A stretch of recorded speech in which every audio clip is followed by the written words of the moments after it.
দ্বীনের নবী, মায়ার নবী, রহমতের নবী, মেরাজের রজনীতে যেই মসজিদে আকসায় ইমাম হলেন আমার আপনার নবী, রহমতের নবী, নবীজি ইমাম। জিব্রাইল আমিনকে আল্লাহ কই, জিব্রাইল তুমি আজান দাও। আমার আপনার নবী তিনি মসজিদে আকসায় মেরাজের রজনীতে আল্লাহ পাক রব্বুল আলামিন কই, সুবহানাল্লাযী আসরা বিআবদিহি লাইলাম মিনাল মসজিদিল হারামি ইলাল মসজিদিল আকসা। আল্লাহ পাক রব্বুল আলামিন ১০০ লক্ষ পয়গম্বরকে মসজিদে আকসায় আগেই জমা করে রাখলেন। আমার আপনার নবী যাওয়া মাত্র সমস্ত পয়গম্বর নবীর সাথে সাক্ষাৎ করলেন। এরপরে আল্লাহ কই, জিব্রাইল তুমি আজান দাও। জিব্রাইল আমিন তিনি আজান দেওয়া শুরু করলেন। আল্লাহু আকবার, আল্লাহু আকবার, আশহাদু আল্লা ইলাহা ইল্লাল্লাহ, আশহাদু আন্না বইলা জিব্রাইল থেমে গেলেন। আল্লাহ জিজ্ঞেস করি, জিব্রাইল থামছো কেন? জিব্রাইল আমিন কই, মালিক এই জায়গায় সব নবী হাজির, তোমার আদম পয়গম্বর হাজির, তোমার নূহ পয়গম্বর হাজির, তোমার ইব্রাহিম খলিল এখানে হাজির, মুসা ঈসা সবাই হাজির। ও মালিক আমি আজানে কোন নবীর নাম নিব?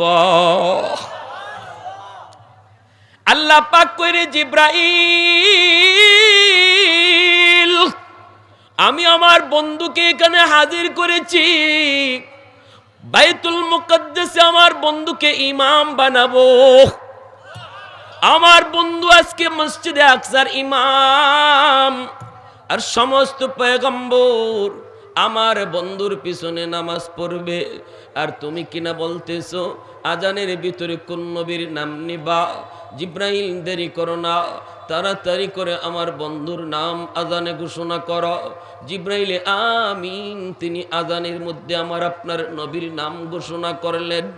এরপরে এই মসজিদে আকসার ভিতরে ঢুকলেন। সামনের কাতারে মায়ার নবী বলেন, আমিও সামনের কাতারে, জিব্রাইল আমিন সামনের কাতারে, আদম পয়গম্বর সামনের কাতারে, ইব্রাহিম খলিলুল্লাহ সামনের কাতারে, জলিলুল কদর যত পয়গম্বর সমস্ত পয়গম্বর তারা সামনের কাতারে। ওই অবস্থায় দেখা গেল আল্লাহর নবী বলেন, জিব্রাইল একামত দেওয়া শুরু করলেন, অথচ ইমাম কে হবে কেউ জানে না। মায়ার নবী, দয়ার নবী বলেন, আমি মনে মনে ভাবতেছিলাম হয়তো আজকে এত বড় আজিমুশান জামাতের ইমামতি মনে হয় জিব্রাইল নিজে। বাবাকে জিজ্ঞেস করে, বাবা আমাদের বাড়িতে কোনো মেহমান আসছিলেন নাকি? বাবা কয়, হ মা একজন এসেছিল। কে গো বাবা? কয় সাদ সালামি, নবীর একজন সাহাবী। এই কথা বলতে হুরে মদিনা তখন ডাক দিয়ে কই, বাবা আমি সাদ সালামিকে ভালো করে চিনি, মদিনায় তার কোনো ঘর নাই, বাড়ি নাই, মক্কা থেকে হিজরত করে মদিনায় এসেছে, চেহারা সুরত তার ভালো না, কালো তো জমের কালো। এই কথা বলতেই বাবা কই, মা তাহলে তুই আমার মনের ব্যথাটা বুঝবি রে মা। বলতো দেখি এমন একটা ছেলে কেমন করে তোমার জন্য বিয়ের প্রস্তাব দেয়? সে তো এসে তোমার জন্য বিয়ের প্রস্তাব লইয়া, আমি তো ধমক নিয়ে ঘর থেকে বের করে দিছি, ওই যে দেখো যাইতেছে।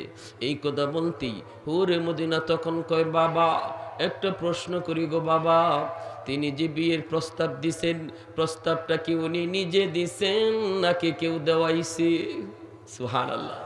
একটু জোরে কন্যা ভাই সুবহানাল্লাহ, আর একটু জোরে কন্যা সুবহানাল্লাহ। মেয়েটার বুদ্ধি আসেনি না নাই? বুদ্ধি আসেনি না নাই? কি পরিমাণ ধার্মিক, কি পরিমাণ বুদ্ধিমতী। এই কথা বলতেই বাবাই কয়, মা সে তো নিজে প্রস্তাব দেয় নাই, তাকে প্রস্তাব দেওয়ানো হয়েছে। কে গো বাবা জানছনি? কয় হ। কে? কয় দ্বীনের নবী, মায়ার নবী।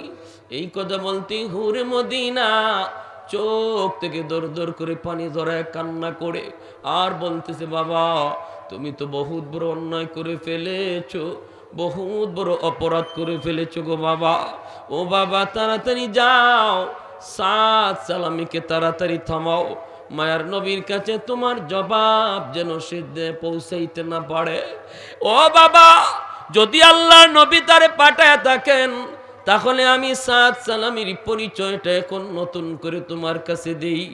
বাবা শোনো, নবী সাহাবী সাদ সালামিকে আমি চিনি, জানুনি তিনি কেমন সুন্দর। আরবের ভিতরে এমন কোনো যুবক নাই তার চেয়ে একটু বেশি সুন্দর। আরবের সমস্ত যুবকের মধ্যে শ্রেষ্ঠ সুন্দর হলো সাদ সালামি। বাবাই কয়, মা একটু আগে তুই বললি কালো,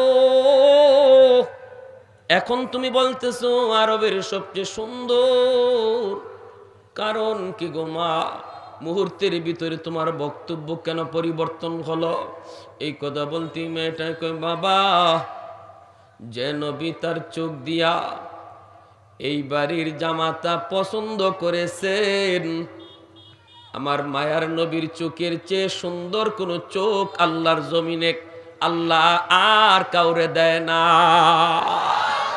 একটু জোরে কন্যা সুবহানাল্লাহ।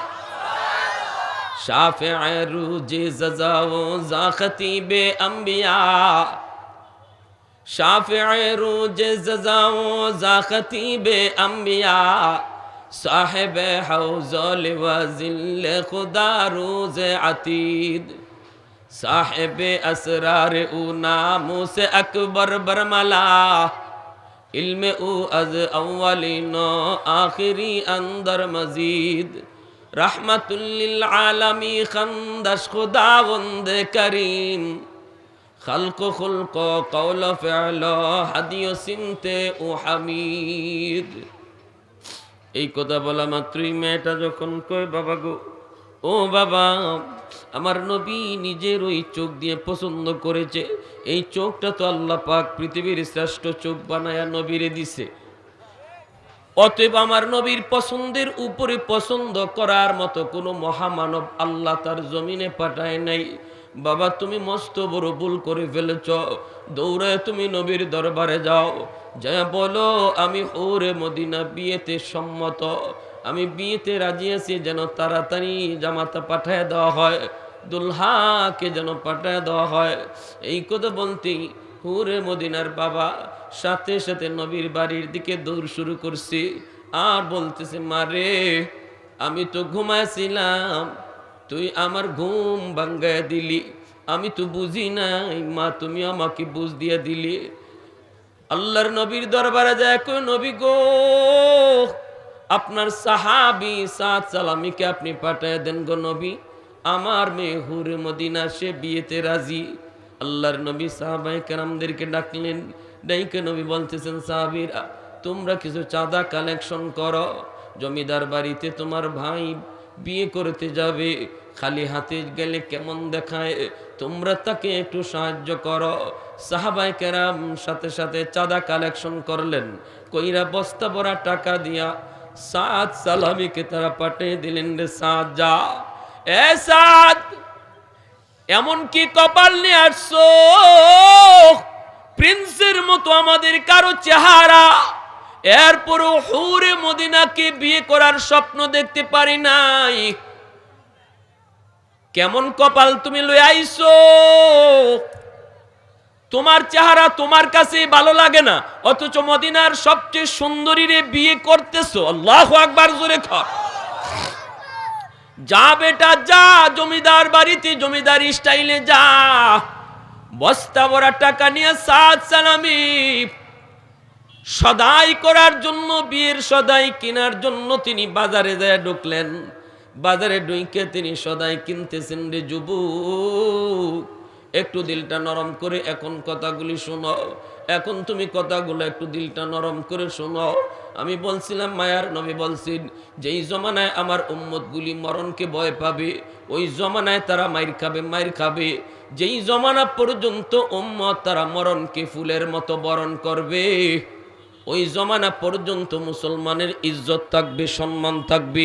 বাজারে গেলেন নবী সাহাবী সাদ সালামি, সদাইও তিনি কিনলেন। সদাই কিনা তিনি এরকম বিয়ের কাপড় চোপড় কিনা, নতুন বিবির জন্য কাপড় চোপড় লইয়া গোড়ার পিঠে মাত্র সোয়ার হইয়া তিনি রওনা দিবেন। এইদিকে বিয়ের আসর, হুরে মদিনা অলঙ্কার পইরা মেহেদি লাগাইয়া, নববধূর সাজে সে মেহেদি লাগাইয়া বসা আছি। বান্ধবীরা চতুর্দিকে আনন্দ করতেছে, মদিনার মানুষ তাদের বাড়িতে ভিড় জমাইছে। আজকে নতুন দুলহা আসবে, হুরে মদিনার বিয়ে। জমিদার মানুষ মদিনার মানুষকে দাওয়াত করেছে, এত অসংখ্য অগণিত মানুষ আজকে বাড়িতে। ওই অবস্থায় সাদ সালামি ঘোড়ার পিঠে সওয়ার হয়ে তিনি রওনা দিবেন। হঠাৎ করে তিনি শুনতে পেলেন বাজারের এক মাথা থেকে আর এক মাথায় একজন মানুষ একটা লাল কাপড় হাতের মধ্যে লইয়া শুধু দৌড়াইতেছে আর আওয়াজ দিতেছে, আসনি এমন কোন বীর মুজাহিদ, আসনি নবীর কোন এমন আশিক, আসনি এমন কোন আল্লাহ পাগল। অমুক জায়গায় মুসলমানরা মাইর খাইতেছে, যুদ্ধ লাগছে, মুসলমান পরাজিত হওয়ার পথে, মুসলমানের রক্তে জমিন লাল। ভাইরা বন্ধুরা, ওই অবস্থায় সাদ সালামি আওয়াজটা পাইলেন, আসুনি এমন কেউ, অমুক জায়গায় মুসলমান মার খাইতেছে, তাদের সাহায্যের জন্য প্রয়োজন, আসুনি কেউ তাদেরকে সাহায্য করবা। আওয়াজটা কানে আসা মাত্রই সাদ সালামি নিজের মনটারে জিজ্ঞেস করে, রে মন, এবার তুই বল, বিয়ের আসরে যাবি নাকি জিহাদের ময়দানে যাবি? এ সাদের মন, বল বল, তুই কোন দিকে যাবি? একদিকে গেলে পরে তোর গলায় ফুলের মালা, আরেক দিকে গেলে পরে তোর গলায় তলোয়ারের আঘাত, একদিকে তোর জন্য হাজারো মানুষ অপেক্ষা, ফুল লইয়া ফুলের মালা লইয়া। আজকে তোর জীবনের সবচেয়ে আনন্দের দিন। বললে সাদ, বল কোন দিকে যাবি তুই বল। সাদের মন তারে জিজ্ঞেস করে, রে সাদ, তুমি কি আল্লাহর কোরআনের এই আয়াত পড়ো নাই? ইন্নাল্লাহ আশতারা মিনাল মুমিনিনা আনফুসাহুম ওয়া আমওয়ালাহুম বিআন্না লাহুমুল জান্নাহ। আল্লাহ মুমিনের জান আর মাল জান্নাতের বিনিময়ে কিনে নিছে। এ সাদ, এই জানের মালিক তো তুমি না, এই জান তো মালিক আল্লাহ। আল্লাহর কাছে তো তুমি বিক্রি করে দিছো জান্নাতের বিনিময়ে। অতএব মালিক তার জিনিস চাইতেছে বিয়ের আসরে না, গলায় মালা না, বরং গলায় তলোয়ার আর ছুরি লাগানোর জন্য জিহাদে যাও। সাথে সাথে সাদ সালামি গোরার রূপটা বদলায়া বিয়ের আসরে না গিয়া সুজা জিহাদের ময়দানে রওনা দিয়া দিলেন। सैयद कौनैन तेरी जान सारो को सलाम, सैयद कौनैन तेरी जान सारो को सलाम, यानी गिरदोन नबूवत के सितारों को सलाम, यानी गिरदोन नबूवत के सितारों को सलाम, उन हिजाजी गाजियों को शाहसवारों को सलाम, उन हिजाजी गाजियों को शाहसवारों को सलाम, यानी गिरदोन नबूवत के सितारों को सलाम, अंबिया के बाद शुहरा है उन्हें के नाम का, उनकी हिम्मत से पुला पुला चमन इस्लाम का। अल्लाहु अकबर, मुसलमाনের आवाजे কোন আল্লাহু আকবার। ঘোড়ার পিঠে সওয়ার, ঘোড়ার পিঠে সওয়ার হইয়া সাদ সালামি জিহাদের ময়দানে রওনা। যায় দেখেন মুসলমান মাইর খাইতেছে, তারা বাগবার পথে। ওই অবস্থায় সাদ সালামি জিহাদের ময়দানে যায় ঢুকে পড়লেন। দুশ্মনের কাছে যাইয়ে তিনি একটা আওয়াজ দিলেন, রে দুশ্মন, এ বেঈমানের দল, একটা বেঈমানকেও আমি ময়দান থেকে জীবিত যাইতে দিব না। আমি সাদ আজকে বিয়ের আসর বাদ দিয়া, আজকে নতুন বিবির মহব্বত কুরবানি দিয়া, মদিনার সবচেয়ে সুন্দরী আমার বউ হতে যাইতেছিল, সেই বিষয়টারে কুরবানি দিয়া আমি সাদ আজকে জিহাদের ময়দানে এসেছি। আমার তলোয়ারের নিচ থেকে একটা বেঈমানরেও জীবিত যাইতে দেব না। দুশ্মনের ভিতরে এমন ভাবে ভয় ঢুকে গেল, নারে তাকবীর, আল্লাহু আকবার। মুসলমানের অস্ত্র, এই অস্ত্রের আওয়াজ যখন দেওয়া হয়, দুশ্মনের কলিজার ভিতরে ভয় ঢুকে যায়। বদরের ময়দান, ইয়ারমুকের ময়দান, ইয়ারমুকের ময়দানে ৬০,০০০ দুশ্মন তারা পরাজিত, বন্দীও হলো। কাউকে কাউকে জিজ্ঞেস করা হয়, তোরা এত সংখ্যা এত বেশি কেমন করে তোরা পরাজিত হলি? কয় কেমন করে, কেমনে কইমো? খালিদ বিন ওয়ালিদ যখন ইয়ারমুকের যুদ্ধের নারায়ে তাকবীর কইয়া আওয়াজ দিছে, আর মুসলমান আল্লাহু আকবার কইয়া আওয়াজটা উঠাইছে, তখন দেখি আমাদের ভিতরে শরীরে কাঁপ শুরু হয়ে গেছে। আমি দেখি আমাদের কোন কোন সৈন্যর ডরের ছুটে অন্ডকুশ জইরা মাটি থইরা গেছে। আমার ভাইয়েরা, বন্ধুরা, সাদ সালামি রাদিয়াল্লাহু তাআলা আনহু তিনি জিহাদের ময়দানে যায় ঢুকলেন, তলোয়ার চালাইলেন। এক একটা ঘোড়া নিতে আল্লাহ কি পরিমাণ ইমানি জজবা লইয়া জিহাদে গেছেন, এটা আল্লাহ দেখছে না? কি পরিমাণ কুরবানিটা উনার, এটা আল্লাহ দেখছে না? আল্লাহ কুদরতি শক্তি দিয়ে দিছে, গাইবী সাহায্য।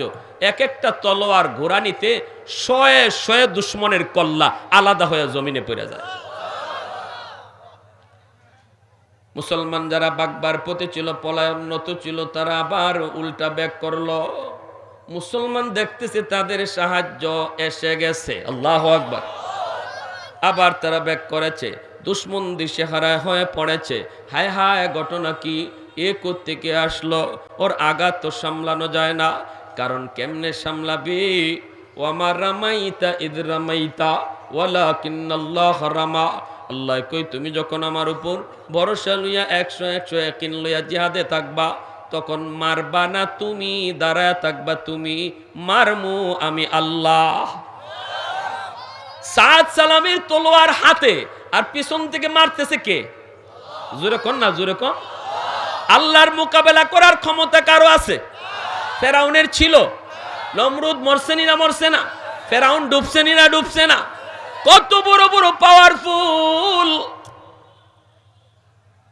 ওয়ালের মধ্যে মাথা ঠেকায় যদি আপনি বলেন ওয়াল ভেঙে ফেলবো, ওয়ালের কিছু হবে না, কিন্তু নিজের মাথা খুঁজে পাওয়া যাবে না, ঠিক না? এজন্য আল্লাহর মোকাবেলা করার জন্য যদি কেউ নামে, সে যেন ওয়ালের সাথে নিজের মাথা দিয়া যুদ্ধ করে। একটু সময়ের ভিতরে যুদ্ধের পরিবর্তন হয়ে গেল রে যুবক। অল্প সময়ের ভিতরে মুসলমান আবার উল্টা ব্যাক করলো, দুশ্মন দিশেহারা হয়ে পড়লো। এইবার দুশ্মনেরা কয়, যার কারণে আজকে আমরা নির্ঘাত নিশ্চিত আমাদের বিজয়, আজকে পরাজিত হলাম, ওরে আগে তাড়াতাড়ি শেষ করো। বৃষ্টির মতো নবীর সাহাবী সাদ সালামির দিকে তীর মারতে লাগলো। প্রতিটা তীর নবীর সাহাবীর বুকের মধ্যে আইসা লাগলো, পুরা দেহটা তীরে জাজরা হয়ে গেল। নবী নবী করে করে তিনি জিহাদের ময়দানে শহীদ হয়ে গেলেন। মুসলমানের বিজয় নিশ্চিত করে তিনি শহীদ হয়ে গেলেন। মুসলমানরা বিজয় হওয়ার পর আয়েশা তারে চেনে না। একজনে কয়, একটু ভালো করে দেখ, এত আমাদের সাদ, আজ তো তার বিয়ের আসরে যাওয়ার কথা, হুরে মদিনার সাথে আজকে তার বিয়ে হওয়ার কথা, আমরা তারে চাঁদা কালেকশন করে দিয়ে আসছি। ওই তো বিয়ের আসরে না যাইয়া জিহাদের ময়দানে আইসে আমাদের সাহায্য করার জন্য। মায়ার নবী, দয়ার নবী নিজে জানাজা পড়ালেন। নবীজি কাফন দাফন পরায়া যখন কবরে রাখবেন, সাহাবীরা দেখেন নবী উপরের দিকে তাকায়া একবার মুচকি হাসে, নিচের দিকে তাকায় নবী একবার কাঁদে। সাহাবীরা কয়, নবী গো কি হয়েছে? নবী কয়, আমি যখন উপরের দিকে তাকাই তখন দেখি জান্নাতি হুররা তারা বিয়ের আসরে এরকম হাতের মধ্যে মেহেদি লাগাইয়া অলংকার পইরা জান্নাতি হুররা আমাকে ডাইকা কয়, নবী গো, আপনার যেই সাহাবী দুনিয়ার হুরের মায়া কোরবানি দিয়া দিছে আল্লাহর জন্য, দিনের জন্য, আল্লাহ আমরা জান্নাতি হুরদেরকে বিয়ের আসরে বাসর করে বসায় রাখছি। এরকম নববধূ সাজাইয়া আপনি যত তাড়াতাড়ি আপনার সাহাবীকে কবরে রাখবেন, তত তাড়াতাড়ি আল্লাহ আমাদের সাথে তার বিয়ে পড়ায় দিবে।